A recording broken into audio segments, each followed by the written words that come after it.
Picture this. England, 1483. A powerful king, Edward IV,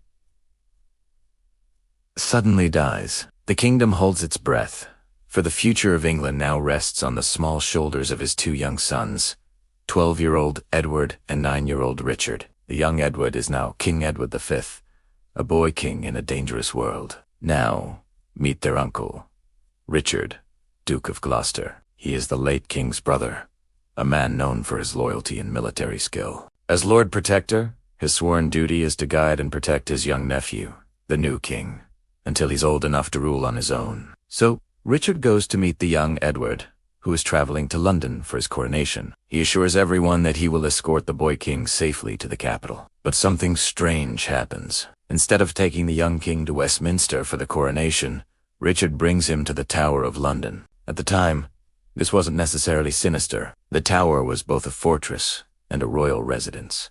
It was customary for monarchs to stay there before their coronation. A few weeks later, Richard brings the younger prince, also named Richard, to join his brother in the Tower, telling their mother it's for their safety and so the boys can keep each other company. The two princes are seen playing in the gardens of the Tower. Then, day by day, they are seen less and less. The guards, the staff, the people of London, they stop seeing the boys altogether. Soon, the sightings cease completely. The doors to their rooms are locked. Silence falls. The princes in the Tower have vanished.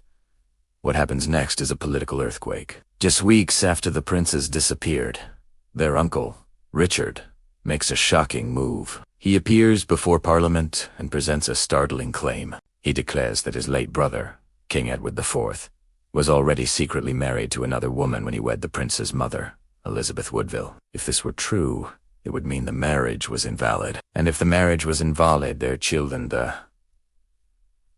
two young princes were, and if they were illegitimate, they could not inherit the throne. The argument is just convincing enough, with the rightful heirs conveniently out of the picture. And now declared illegitimate, the line of succession points directly to one man, Richard, Duke of Gloucester. The crown is his for the taking, and he takes it. On July 6, 1483, he is crowned King Richard III of England. The man who was meant to protect the king had become the king. The kingdom is in turmoil. Whispers and rumors spread like wildfire. What happened to the boys? Did their own uncle have them murdered to clear his path to power? The very idea is monstrous, a betrayal of the highest order. But with Richard on the throne, no one dares to speak too loudly. The fate of the princes becomes the darkest secret of the new reign. Richard III's reign, however, is short and brutal. He faces rebellion and mistrust from the start. Many nobles who once supported him now see a tyrant who stole the throne. Just 2 years later, in 1485, he faces a challenge from a distant claimant to the throne, Henry Tudor. At the Battle of Bosworth Field, Richard III is defeated and killed, becoming the last English king to die in battle. Henry Tudor becomes King Henry VII, starting the famous Tudor dynasty. One of his first acts is to reverse the declaration of the princes' illegitimacy and officially recognize Edward V as his predecessor, but he never launches a formal investigation into their disappearance.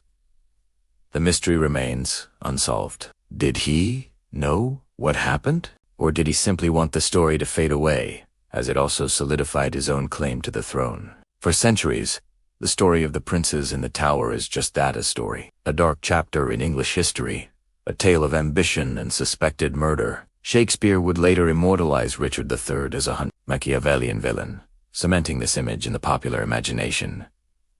But there was no proof.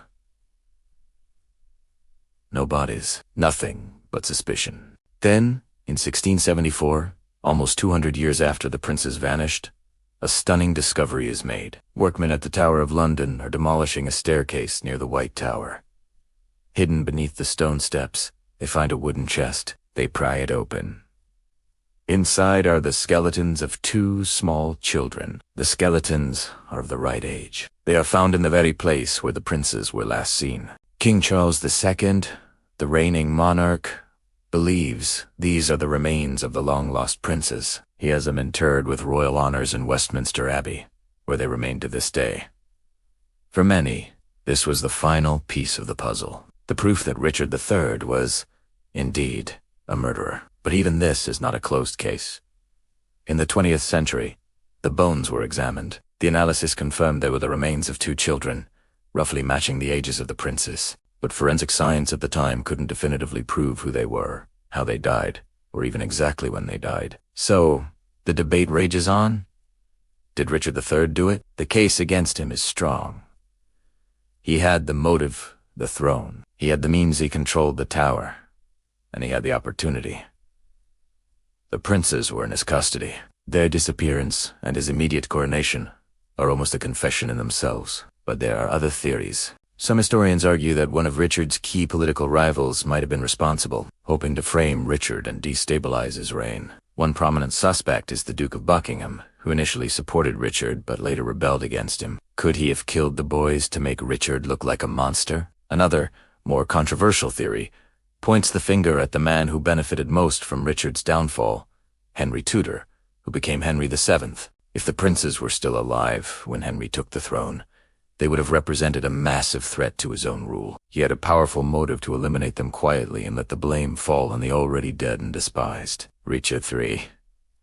The truth is, we will probably never know for sure what happened to those 2 boys. History is written by the victors, and the Tudors had every reason to paint Richard III as a child-killing monster. It legitimized their own dynasty. What we are left with is a chilling historical mystery. A story of 2 young princes who walked into one of the most famous buildings in the world and were never seen again. Their fate was sealed behind the stone walls of the tower, their voices silenced forever.